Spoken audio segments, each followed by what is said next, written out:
Good morning. This dog is giving me a run on my money this morning. Good morning, friends. Happy Saturday. I am talking a little bit quietly this morning because, well, I was planning to film a video, but Elijah and we have a guest, Elijah's brother, is spending the night, are still sleeping. They were supposed to go hunting this morning, so I was like really excited to have the house alone and just chat away to the camera, but they're still snoozing, so I don't want to be too loud, so turn up your volume maybe. Okay, you guys, I just want to jump in. A couple days ago, well, actually in my last video, I asked y'all to give me some ideas of what you want to hear me talk about and just like topics or types of videos you want to hear. And I threw up a little poll on my Instagram account a couple days ago, and I asked people to vote between navigating friendships and overcoming the fear of rejection. And I'll tell ya, it was basically like a 50-50 split down the middle. So today we are going to talk about overcoming the fear of rejection. I feel like if you're a human being, if you're normal, you've probably at some point in your life struggled with the fear of rejection. Maybe if it was even just for a split moment or a season or a situation, but maybe it's an ongoing thing. Maybe you daily wake up with the fear that people are not going to approve of you, are not going to welcome you, are not going to love you, that they're going to reject you. And that's really hard, right? Because we are actually born with an innate need to be known, to be seen, to belong, to be loved. And so when those needs aren't being met, actually being rejected is like a deep, deep heart pain. I've locked my dog away and he's a little bit sad about it. I'm gonna give you guys a little example. A real moment of overcoming the fear of rejection, not on a friendship term, but on a romantic term, was when I asked Elijah, actually I didn't ask him out, but when I initiated the conversation with Elijah about my feelings towards him. And I inside had known that I had feelings for him. You can go back and watch videos where I've shared the whole story before, but I had known inside that I had feelings for him for months, and I just really hadn't even owned it myself, let alone told anybody else, let alone told him. And there just came a point where I realized, like, I really need to honor what's going on in my heart, and I need to have a really brave conversation with Elijah because we were friends. And so I remember for weeks, you guys, for weeks, getting in the car after school with my housemate, and she was like my biggest hype woman in this whole process. She would get in the passenger seat and I'd be driving, and she would pretend to be Elijah, and she'd be like, "What's up, I'm Elijah." And I'd be like, pretend to recite what I was going to say to communicate to him how I was feeling about him. It was hysterical. But I'll never forget the day I got in the car and I just decided, I was like, I cannot let another weekend go by where we hang out all weekend with our friends and I've not said anything, and it's this like internal swirl I'm going through. And my roommates were like, you need to text him right now and ask him to talk. And I remember we got home, we were sitting at the kitchen table and we were like counting down, and it was like 10, 9, 8. I remember hitting send and like just the internal like, oh my gosh, I'm literally in the moment of facing this fear of what is on the other side of this conversation. And I had fears, yes, of being rejected, but I had fears of what will that rejection do? Or even what if we step into some level of a relationship, and then how does that affect our friendships? And I just had so many internal unknowns happening. And on the other side of that conversation was obviously a really good thing, because things that are valuable, they cost something, right? They cost me my comfort and my vulnerability, and they cost me a lot of things.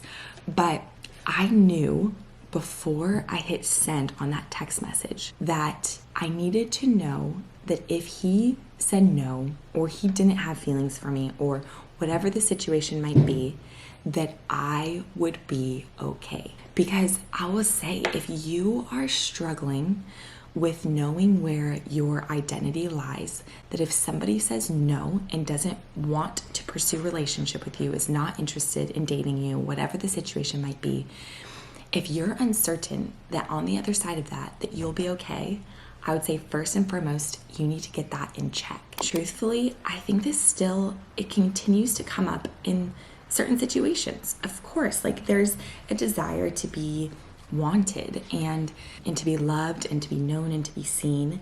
And I think for me, I've actually seen this play out more so in my desire for friendships than I have necessarily seen it play out in a romantic way. I actually have a bigger fear of it when it comes to friendship, when the fear that if I reach out to a new friend and they don't feel the same way or want to spend time with me or whatever the thing might be, that's a real fear that I've had to work through. And I feel like in this last year, I've really had to own that fear. And I've really had to just go after cultivating friendships, and that looks like taking risk. Friendships in a weird way are almost kind of like dating another person without all the formalities, without all the DTRs that you might have in a dating relationship that feel really normal. So sometimes it does feel like you're putting your heart out on the line a little bit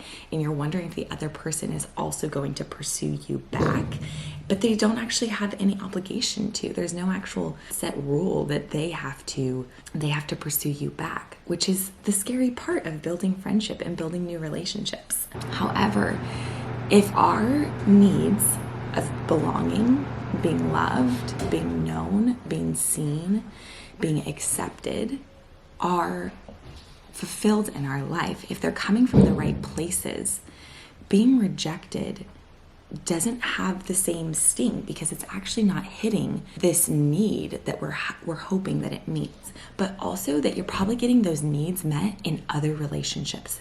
You probably have really good friends, really good family, places that are supporting those needs for you to feel that way. But maybe it's not a season where you feel that way. You don't have strong community around you and you're actually needing to build and take the risk to do that. Well, there might be moments where you are not pursued back in the same way, where you feel rejected, where you feel abandoned.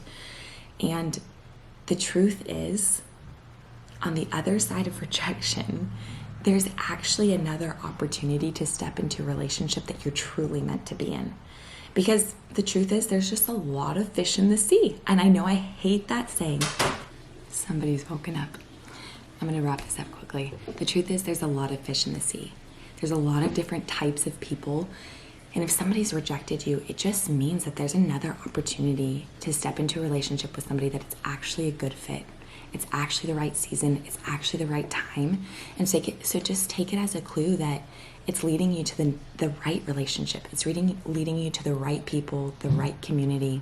But gosh, I know how challenging that can be. And I just pray on this journey that you feel incredibly encouraged and that you even take time, sit with the Lord and ask Him what He thinks about you. So in moments when you feel rejected, you go back to the very truths of what it is that He says about you. All right, they're flushing the toilet. I gotta go.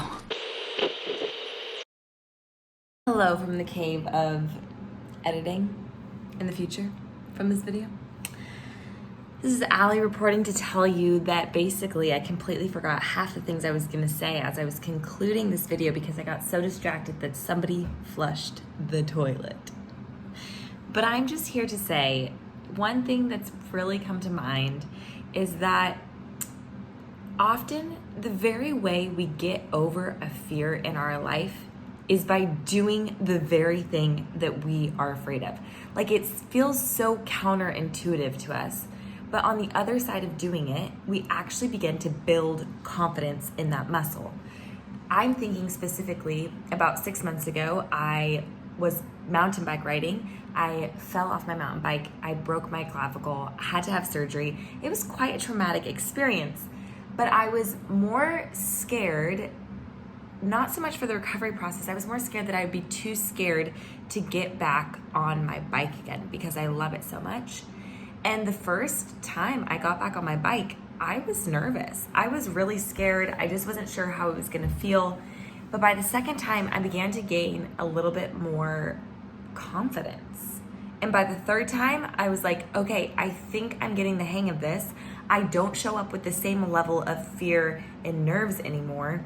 And I feel like that's the same way in life. Like sometimes we just have to do it afraid. And that's the reality of conquering our fears. So I blabbed a lot in this video. I hope this is encouraging and this encourages you to go after the thing that you're afraid of, because you can do it. You can overcome the fear of rejection, and you will be totally fine on the other side of rejection, even if you are rejected. In the meantime of grand efforts of overcoming that fear, it's okay. Everything is going to be okay.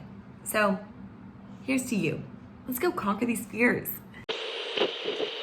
I really hope this video has encouraged you, and that if it's been any sort of benefit on your journey of overcoming the fear of rejection, give it a like, give me a comment, let me know how this has helped you, and I'll see y'all next time.